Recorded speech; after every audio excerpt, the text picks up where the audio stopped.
Se o nosso país garante à população acesso gratuito a todas as vacinas recomendadas pela Organização Mundial de Saúde e tantas doenças já foram erradicadas do Brasil, por que o brasileiro tem se vacinado menos? O assunto é bastante abrangente, gerou muitas dúvidas e por isso hoje a médica infectologista a doutora Janaína Leite vem para nos responder todas as perguntas. Seja muito bem-vinda, doutora. Boa tarde. Boa tarde. Prazer em recebê-la. Prazer sempre nosso. Boa tarde, Léo. Doutora, conte pra gente, só pra gente recapitular as nossas perguntas, a importância da vacinação. É isso daí. A vacina ela é uma importante estratégia para a questão das doenças infecto-contagiosas, né? Então, ao longo desses séculos, a gente observou diminuição da mortalidade infantil, da mortalidade em adultos, da mortalidade em idosos, né? Os extremos de idade são muito importantes. Isso tem um impacto muito importante na questão de saúde pública, né? À medida que eu vacino, eu consigo trazer mais qualidade de vida para os idosos ou para as crianças, menos hospitalização e menos número de óbitos. Então, a vacina ela é um ponto importante, junto com a questão de antibióticos, junto com a questão de rede sanitária, da água filtrada. Esses 3 pontos é que realmente levaram à diferença de expectativa de vida nos últimos anos. Com certeza. Doutora, a gente agora há pouco viu no nosso informativo do jornalismo sobre a dengue, né?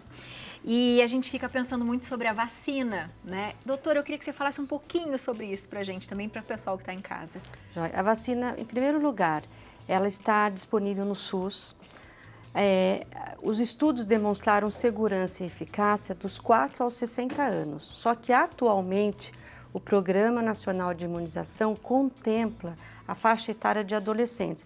Por uma questão de estratégia, a comissão técnica do Ministério avalia isso e se começou a vacinar nessa faixa etária dos 10 aos 14 anos. Isso está variando um pouco de estado para estado. Entretanto, tem a questão na rede privada, se alguém se disponibilizar isso. O grande problema é que a quantidade de doses, né, que foi comprada do laboratório é muito limitada. Então, nesse primeiro momento, a gente não vai ter um grande impacto com vacina, não vai dar tempo. Tanto que os próximos 5 anos, a ideia é aproximadamente 50 milhões de doses pelo Ministério da Saúde. Mesmo assim, é pouco. Então, a gente vai começar a ver essa questão diferencial da vacina da dengue daqui a uns 5 anos. Claro que quanto mais doses se conseguir, melhor a gente anda com isso. Enquanto isso, a gente tem a questão dos cuidados, né? Dos cuidados que cada um já sabe de cor e salteado o que tem que estar fazendo. Mas a vacina da dengue não deve deixar de ser contemplada pelas mães para estar levando os adolescentes e as crianças quando chamadas no seu município. Boa, aproveitem, minha gente, aproveitem. Vamos para as nossas perguntas? Joia. Então vamos para a primeira, Léo. Vamos começar agora com as perguntinhas da doutora, da Carmen Rangel, Nova Friburgo, Rio de Janeiro. Ó. Tenho mais de 70 anos e gostaria de saber sobre a vacina para pneumonia. O que tem disponível no posto de saúde e qual o posto não aplica? Quantas doses são? Obrigado, Carmen, pela pergunta.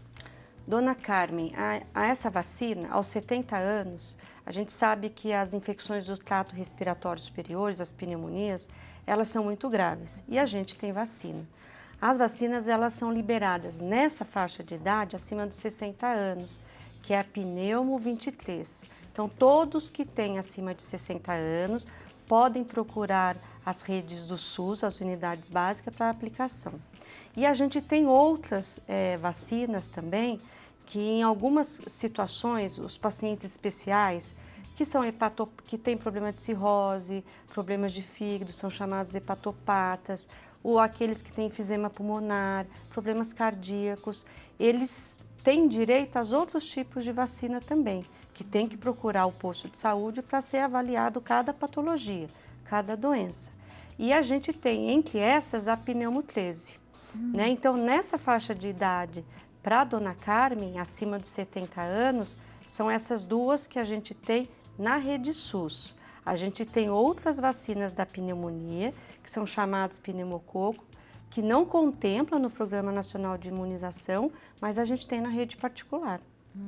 E lembrando que essas vacinas, um outro tipo, que é o tipo 10, que é aplicado no calendário infantil também, e tem no SUS. A gente tem no SUS, né? Então aproveite. Essa coisa de que, já passei a infância, aí acha que na adolescência pula, aí quando você precisa fazer uma viagem, você vai ver se está faltando um monte de vacina. É por aí, né, doutora, que acontece. E depois, quando você fica mais velho, às vezes esquece também de levar sua carteirinha. Esse é o grande problema, porque as pessoas acham que é infantil. E a gente tem a Carteira Nacional do Adulto, a gente tem do idoso, a gente tem desses pacientes especiais que eu falei, a gente tem a medicina dos viajantes, né? Quando eu vou fazer uma viagem, eventualmente para o exterior, em alguns locais do Brasil, em que tem risco de algumas doenças, é importante você procurar o serviço para que sejam aplicadas as vacinas adequadas. Mais perguntinhas? Mais perguntinhas, vamos ver aqui para a doutora, do Rafael Fontes. Boa tarde, Santa Receita. O que é feito com vacinas vencidas? Obrigado, Rafael. Boa pergunta. A gente tem um grande número de vacinas que, infelizmente, são perdidas, né? Esse ano já teve aproximadamente 6 milhões de doses vencidas, entre elas a Covid. Isso se dá por uma série de situações. Mas o que acontece? Essas vacinas elas são recolhidas em cada sala de vacina, levada para o estado e depois para a questão dos locais, para os fornos e para as usinas de incineração. Né? Então, se a gente tem que estar queimando em altas temperaturas para que alguns micro-organismos, pedaços de bactérias, pedaços de vírus sejam realmente eliminados e não sejam eliminados na natureza para que não haja contaminação do planeta. Né? Então, respondendo à pergunta, as vacinas são incineradas. Esse é o método que a gente usa.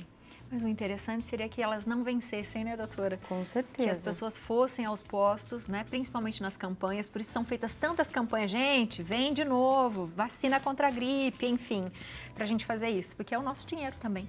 Vamos para a próxima pergunta? Vinícius Leite, Dourados. Tenho bronquite e asma, mas está controlada e faço acompanhamento com especialista. Minha dúvida é, preciso tomar a vacina da gripe todo ano e como tenho bronquite e asma, estou no grupo de risco? Preciso me vacinar com a vacina da Covid também? E aí, doutora? Vinícius, essa é uma pergunta bacana.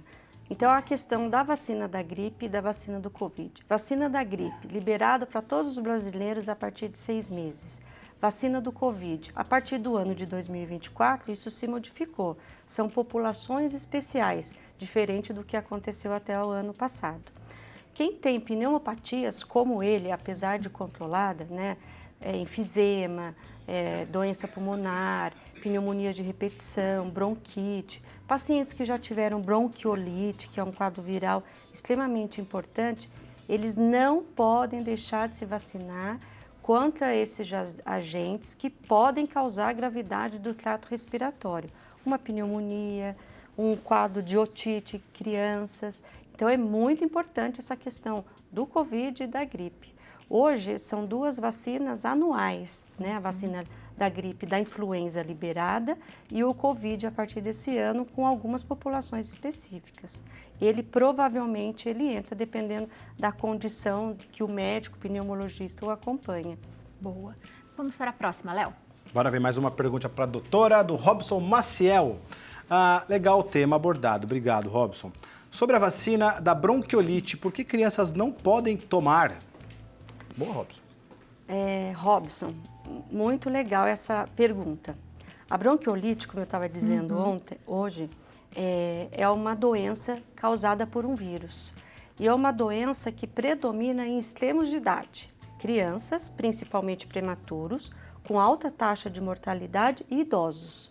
A gente tem uma vacina que é para o vírus da bronquiolite, que é chamado de vírus sincicial respiratório.